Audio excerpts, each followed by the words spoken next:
My mom was the a known smoker, not a crackhead at that time, but a smoker. She was known as a known smoker, like a dope smoker from the street. Like some of my friends that sold dope to my mama before type shit. Yeah, I've been seeing my uncle. My uncle was really more into the pimping than he was into being the GD. You know what I'm saying? But he was heavily involved in both. But everybody loved my uncle for being Uncle John the Pimp. You know what I'm saying? But it was just crazy ironic because my mom was a at the same time. My nigga used to walk around with the Astros hat, but you know that got the 5-point stock cut off. Right. It's open exactly. at the end. Yeah. And that's cracking a 5. That's open the 5 where I'm from. They ain't repping like all that Houston shit. Cool, but we 5-point rocking. We 5-star rocking where I'm at.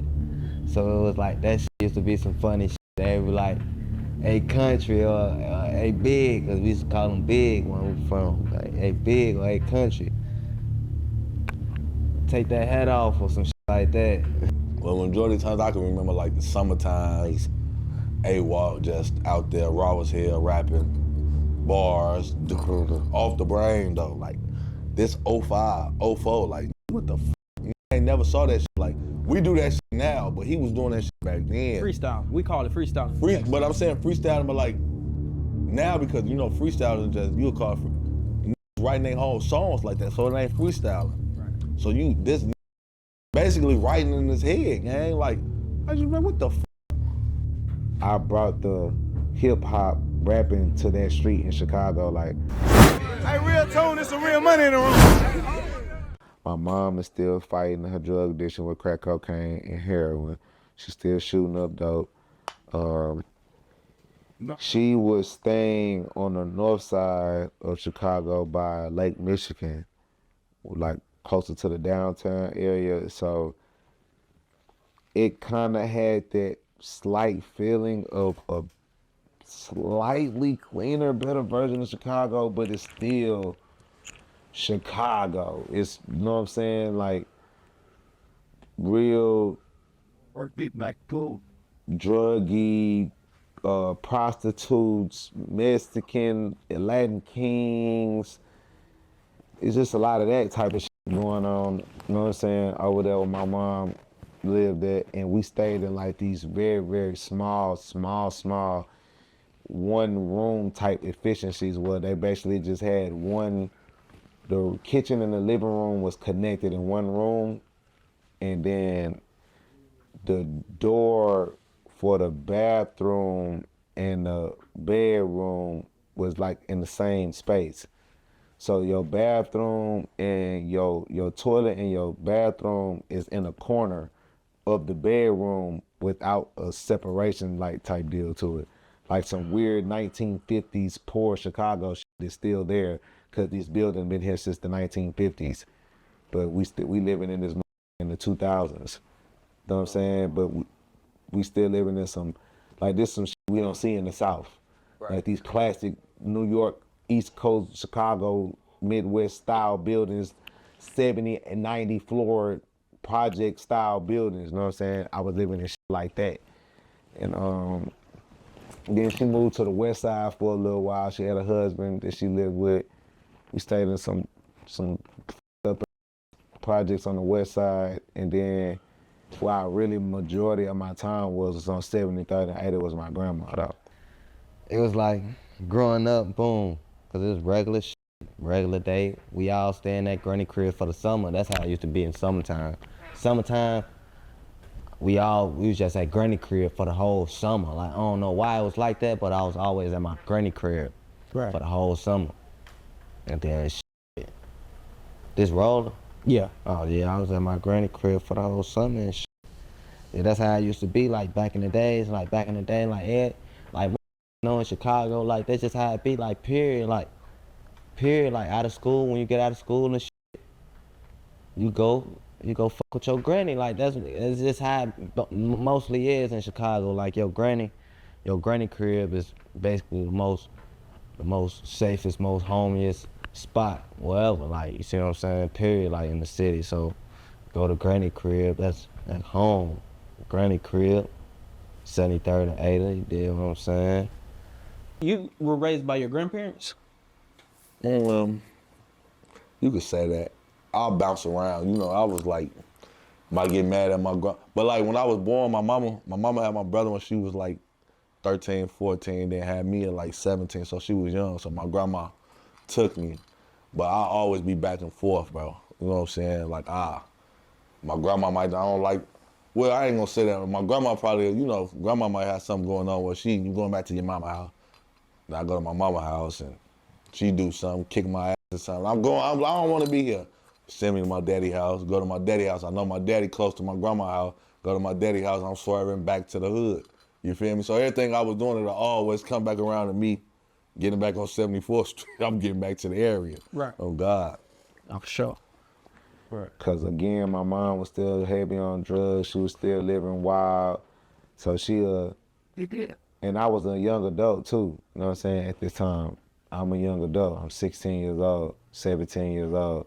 So I got freedom of leaving whenever the I want to and tell them I'm arguing with my mom and I'm trying to like, I'm kind of her parent at this time. Like, I done made money, I done been a rapper, I done been a adult gangbang, I got shootings and shit going on in Houston. Like, I've done a lot of shit in life to where I got a like kind of an adult opinion and she hasn't been in my life for so many years. I got resentment to her, but I'm trying to help her. And I kind of got money because I was a hustler. Like, I would ask girls for money, girls would give me money. I would sell mixtapes, I would drop mixtapes, and I would sell them, and I would get my mixtapes sent to Chicago. My dad would press up my mixtapes, or my partners would press up different mixtapes that I did with them together, and they would send them out to Chicago. I would have like 700 to 2,000 CDs. His career was definitely put on hold here in Texas, but he was in Chicago still doing the music. I say, continue to do your music, stay out of trouble, you know, keep writing, keep pushing. And while he was in Chicago, he definitely did that. He performed at certain different clubs. He kept writing music. He just did things to keep him out of trouble and stay positive. Even though, unfortunately, his mom at that point wasn't really ready to do the mom thing. So he had a struggle up there with that. So he stayed in grandma's house until he was able to come back here. It was easy for me to create an audience in Chicago and in my area by selling CDs and rapping in front of everybody and freestyling and being known.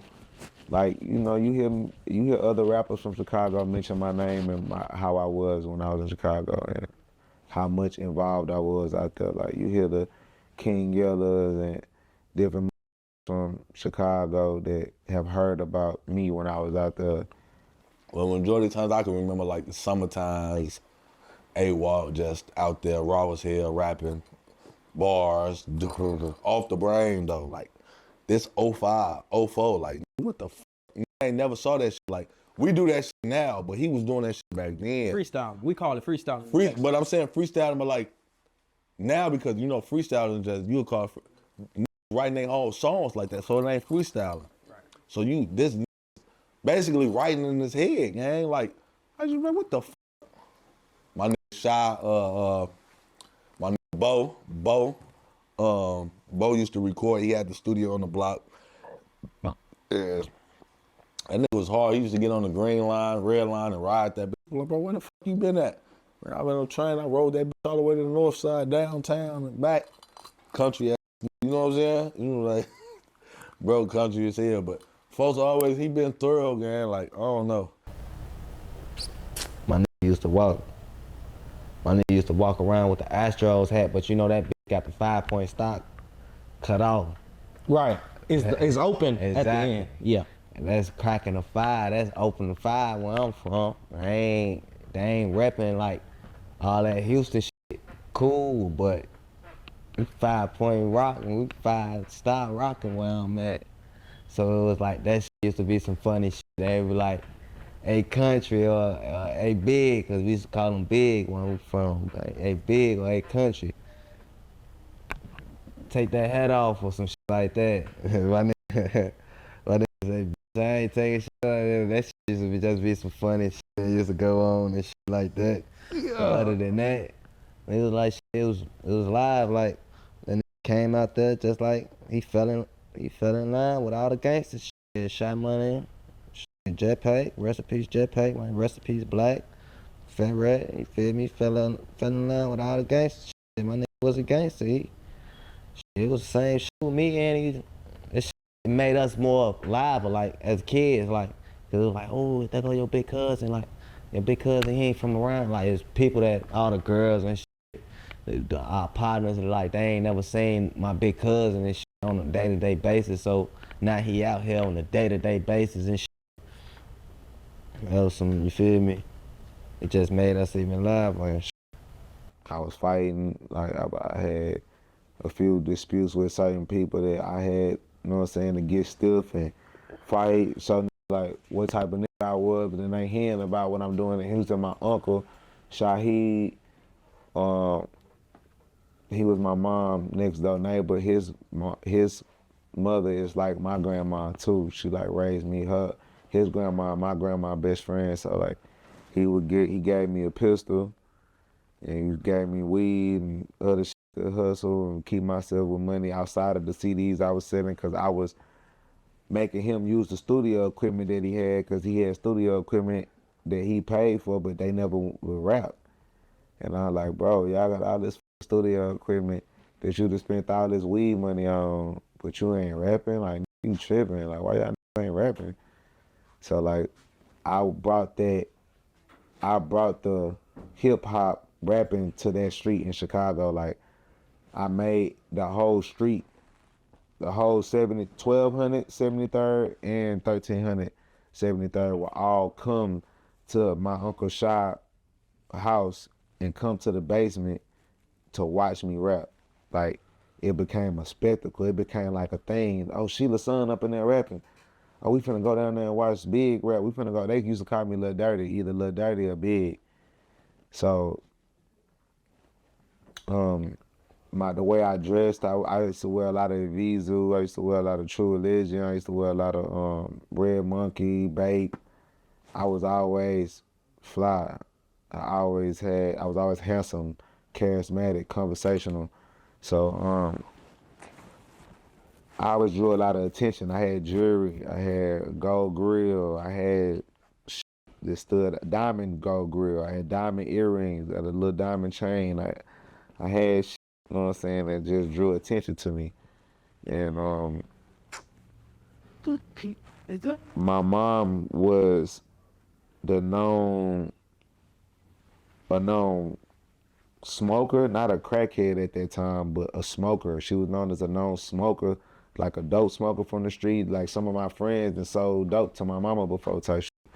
Like, some of the niggas that I hang with in Chicago that sold crack to my mom before type shit.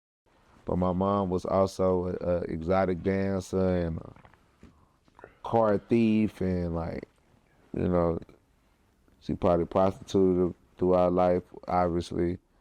I've only seen her do it once or twice, so, you know, it was just a lot.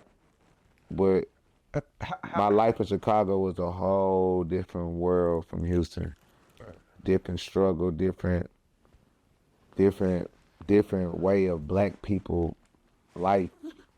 Seeing the same families be on one street for 70 years, 6 different generations of families in the same house. I never seen that in Houston before. Sauce Walka's uncle, I think Gohan's dad. Mm-hmm. Did you ever see him on the block? Of course. That's Big June, man. Big June. You know something. That's where that ism come from, man. Yeah. Yeah. I mean, you know, he like the first nigga I probably saw ever finger waves playing. You know what I'm saying? Different, hopping out the Cadillac. Some pimping. And that's, you know, some yapping. He was some yapping, man. You know what I'm saying? Like, Might have his wife at home or whatever. And he did this one too, man. You know? One more question about Chicago. Your uncle, is actually one of the big P's from Chicago. So you got to see, because remember in Houston at this time, being a P wasn't really At all. a factor. Like even Bissonnette at that time was like a bunch of trannies. You know what I'm saying? I try to tell people, boy, you know your shit. If that bitch in there with some trannies, boy, you know some shit like that. That was a good fact. Good fact. I just talked about that in the Instagram post, like Sauce Twins, Sauce Walka, Sancho Saucy, Sosa Man, TSF in general single-handedly really introduced the pimping lifestyle and the pimping choice as a hustle to Houston culture. No legendary pimps that are known for pimping and sending the and popping pimping and dressing and representing the culture are born and raised in Houston, Texas, from these high schools and these neighborhoods, these third wards, Fifth Ward, Herm Clark, South Park, Acres Homes, Homestead, A-Leaf, Fundren, Airline, Hardy Road, Eastside. It ain't no legendary H-Town pimps known that's from Houston, Texas. Like, you know, Smitty the D-Boy, Jay Prince the you know what I'm saying, the Godfather, me Darling, SAOG, Miskin Mike, how we just talked about Miskin Mike earlier. You know, it's so many different, Ronnie Bookman, like I can go on forever. The Bubba Twins, you know what I'm saying? Corey Blunt. It ain't no Houston legends of the cloth and of that magnitude. The nigga that owns Swab House, Tony Draper.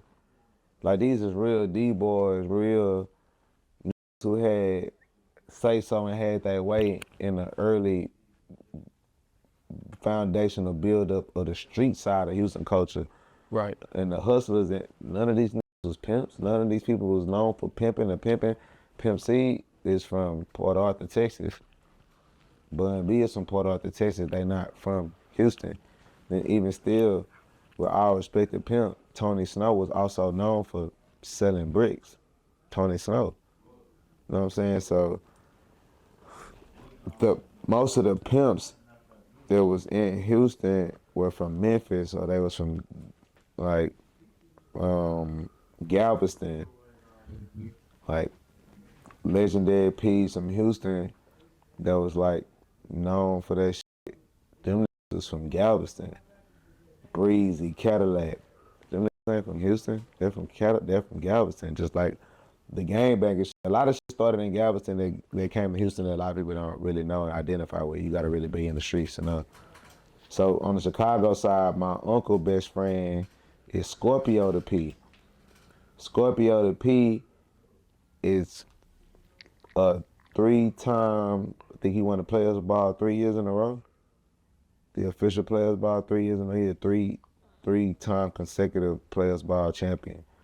And my uncle name is Junebug, and that was his best friend. Like, they are, like they ism go together. Like, anytime Scorpio showing up in his Rolls Royce with his with 4-5 of his game, my uncle putting up in his BMW with 2 of his. You know what I'm saying? Like, they was like known for wearing the leather electrifying green and gold and blue purple suits with the finger waves and the blonde and red streaks in the hair, big tall rings.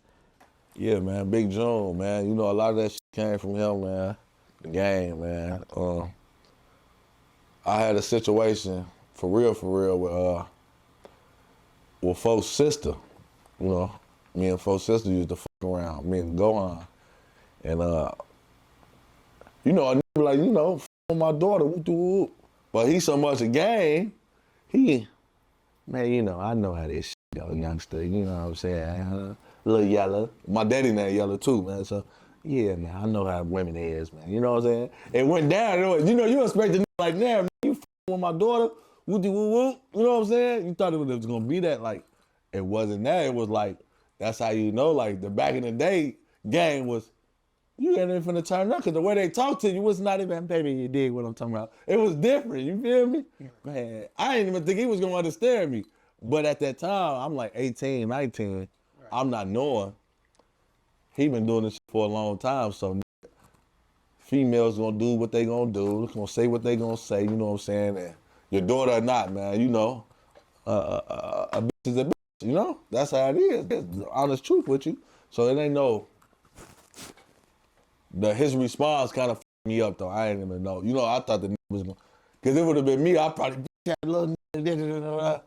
Man, it was way different. I'm talking about real culture, man. You know, like, I swear to God, it was different, but it was love, man.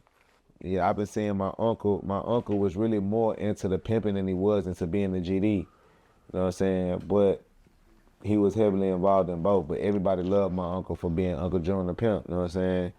But it was just crazy ironic because my mom was a at the same time.